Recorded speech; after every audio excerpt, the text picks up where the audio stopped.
अगं तायड्यानं दादानं बदा बदा रडायला आलं, डोळ्यातून नुसत्या धारावं. कशासाठी म्हणजे अहो जुनी स्टोरी सांगतो. ते नव्हतं का आम्ही माथेरानला गेलेलो, आपल्या बारकी सासूची हाऊस पूर्ण झाली. अहो आपल्या दक्षूची व टॉय ट्रेन मध्ये बसायची. माथेरानला टाटा बाय बाय करत होतं का कुणाला बाय बाय करत होतं? थांब आता कारभाराला विचारणारच आहे, वजाबाकीच करणार आहे मी नुसती.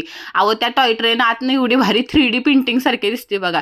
एवढी हल्लू हल्लू चालती ना, आपण चालत्या गाडीत उतरू शकतो आणि आपलं काम करून येऊ परत बसू शकतो. एवढी बारकी आहे बाबा ती झुकझुक गाडी. शेवटीचं ठाणा स्टेशनला पोहोचलो. माझं तोंड टमाटर सारखं लाल लाल झालेलं उन्हानं. बारकी सासू नाराज होती ना, सुट्टी संपली म्हणून. अहो घरी आल्यावर फिरून आल्याची उडी कपडे, सीटर टकुच लोंगुट चिंगुट पिंगुट. अहो बॅग जाताना फिरायला असं गुदगुल्या होत होत्या. आता काढताना लावताना नको नको ग बया झालेलं सगळं सामान लावता. आणि ही साडी एका तासासाठी सेलिब्रेशनला घातलेली. अहो काय सांगावं, ह्या मशीनचा काय उपयोग नाही, नवीन कपड्यासाठी पुजली पाहिजे हिला नुसती.